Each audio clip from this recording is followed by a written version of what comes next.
कोकोसीबो demon slayer का एक ऐसा डीमन जिससे मुजान भी डरता है। वो इतना ज्यादा पावरफुल है जिससे लड़ने के लिए एक नहीं तीन हाशिरा भी स्ट्रगल कर रहे थे, जो कि योरिची के बाद सेंगोकू एरा का सेकेंड स्ट्रॉन्गेस्ट डीमन स्लेयर था। लेकिन हम में से ज्यादा लोग उसे सिर्फ एक खतरनाक डीमन के अलावा और कुछ नहीं समझते हैं। बट क्या एक्चुअली में वो इतना बुरा था जितना हम समझते हैं? और क्या उससे हमें कुछ सीखने को नहीं मिल सकता जिससे हम अपनी लाइफ को बेहतर कर सके? तो चलो आज की वीडियो में हम इसी बारे में पता लगाते हैं। From the one and only upper moon one Kokushibo. I will not die! 私はここにいる。 video को स्टार्ट करने से पहले मैं आपको ये बात बता देना चाहता हूँ कि इस वीडियो में स्पॉयलर्स हैं, तो प्लीज़ आप अपने अकॉर्डिंग इस वीडियो को देखना। कोकोसीबो का जन्म 400 साल पहले योरिची के साथ ट्विन ब्रदर के रूप में हुआ था।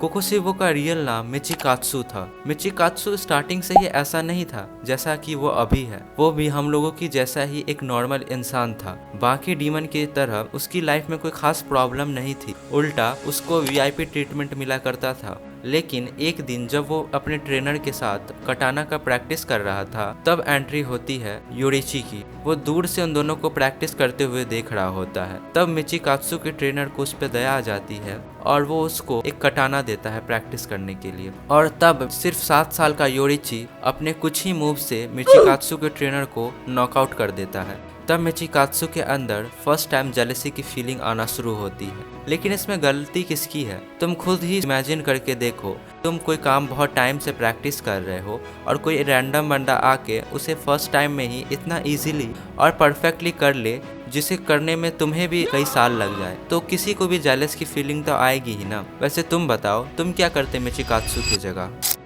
जब योरिची 10 साल के बाद वापस आता है मिचिकात्सु को बचाने के लिए, तब योरिची की स्किल देख के मिचिकात्सु को ये रियलाइज होता है कि उसकी स्किल योरिची के सामने तो कुछ भी नहीं है। तब वो उसी टाइम डिसाइड कर लेता है कि वो योरिची जैसा बनेगा। उसी तरह से जैसे कि हम किसी भी एनिमे कैरेक्टर को देख के ये डिसाइड कर लेते हैं कि हम भी अब अयाना कोची बनेंगे।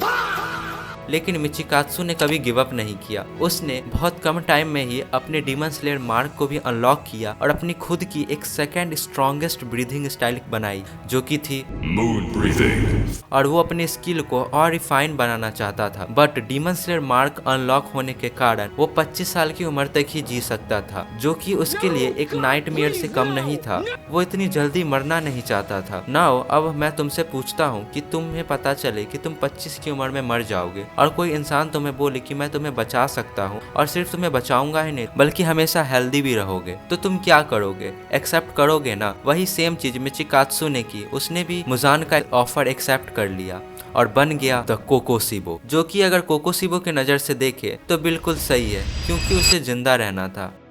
अब अगर कोई तुम्हारे लिए इतना कुछ करे तो तुम्हारा भी फर्ज बनता है ना उसके लिए कुछ करो, और जब तुम साथ में ही एक सामुराई हो। और वैसे जिन्हें ये बात नहीं पता है तो मैं बता दूं, एक सामुराई होने के कुछ प्रिंसिपल होते हैं, जिसमें एक रूल है ऑनेस्टी का, और वही ऑनेस्टी को प्रूफ करने के लिए कोकोसीबो मुजान का हर ऑर्डर मानता गया और उतना ही पावरफुल भी बनता गया, जो कि एक्चुअली में कोकोसीबो यही चाहता था। मुश्किल फैसले करने के लिए मजबूत कलेजा चाहिए होता है, और शायद कोकोसीबो यही फॉलो कर रहा था ना। अब बात करते हैं हमें कोकोसीबो से क्या सीखना चाहिए और उसकी कौन सी गलती है जो हमें अपने लाइफ में अवॉइड करनी चाहिए।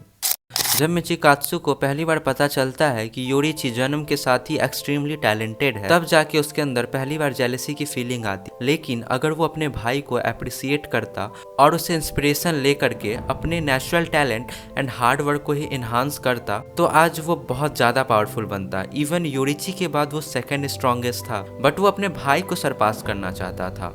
और अगर उस टाइम वो ऐसा नहीं करता, मिचिकात्सु अपना हार्ड वर्क और योरिची अपना गॉड गिफ्टेड टैलेंट को साथ में यूज़ करता, और तब मुजान उस टाइम शायद मारा जाता।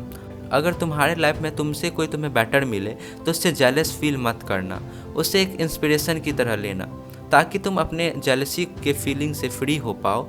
वैसे ये सारी बातें मैं नहीं बोल रहा हूँ, ये कोकोसीबो खुद मरने से पहले बोल रहा। जब वो मरने लगा था तब वो बोलता है कि आप में से वो लोग सबसे ज़्यादा लकी होते हैं जो कि किसी से भी इजीली जेलस नहीं फील करते हैं।